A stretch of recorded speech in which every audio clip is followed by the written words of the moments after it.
तुम्ही बाजारातून विकत आणत असलेलं तूप खरंच शुद्ध आहे का? तुमच्या घरात वापरलं जाणारं पनीर भेसळयुक्त असू शकतं का?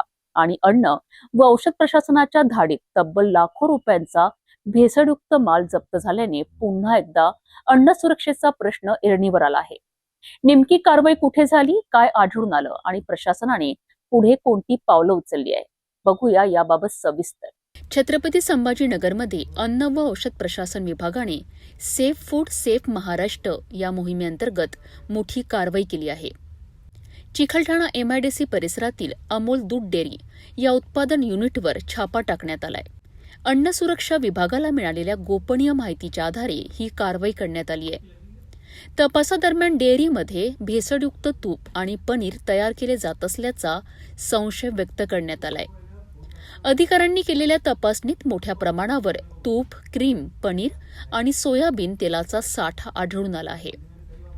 या कारवाई दरम्यान सुमारे 299 किलो तूप, 199 किलो क्रीम, 174 किलो पनीर आणि 278 किलो रिफाइंड सोयाबीन तेल असा एकूण सुमारे 950 किलो माल जप्त करण्यात आलाय. या जप्त मालाची अंदाजे किंमत 3,12,380 रुपये असल्याचे सांगण्यात आले आहे.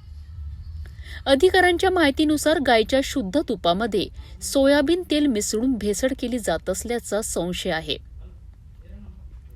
तसेच अनलॉक पनीर तयार करण्याकरिता निकृष्ट दर्जाच्या घटकांचा वापर होत असल्याची शक्यता व्यक्त करण्यात आली आहे.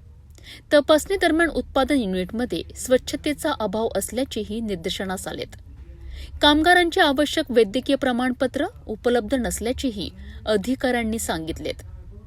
या पार्श्वभूमीवर संबंधित उत्पादन युनिटचा परवाना तात्काळ निलंबित करण्यात आला असून आस्थापना बंद करण्यात आली आहे. दरम्यान या डेअरीमधून शहरातील काही रिटेल काउंटरवर तूप विक्रीसाठी पुरवठा केला जात असल्याची माहितीही तपासात समोर आली आहे. त्या ठिकाणांहून तुपाचे नमुने घेऊन प्रयोगशाळेत तपासणीसाठी पाठविण्यात आले आहेत. अन्न व औषध प्रशासनाचे म्हणणे आहे की प्रयोगशाळेचा अंतिम अहवाल आल्यानंतर पुढील कायदेशीर कारवाई करण्यात येईल. एकीकडे अशा धडक कारवाया सुरू असल्या तरी दुसरीकडे बाजारात भेसळयुक्त अन्नपदार्थ विक्रीबाबत नागरिकांमध्ये चिंता कायम आहे. त्यामुळे ग्राहकांनीही अन्नपदार्थ खरेदी करताना परवाना, दर्जा आणि उत्पादनाची माहिती तपासूनच खरेदी करावी असे आवाहन वेळोवेळी करण्यात येत आहे. एक गोष्ट मात्र निश्चित आहे, भेसळयुक्त अन्नपदार्थ हा केवळ कायद्याचा विषय नाही, तर तो थेट नागरिकांच्या आरोग्याशी संबंधित गंभीर मुद्दा आहे.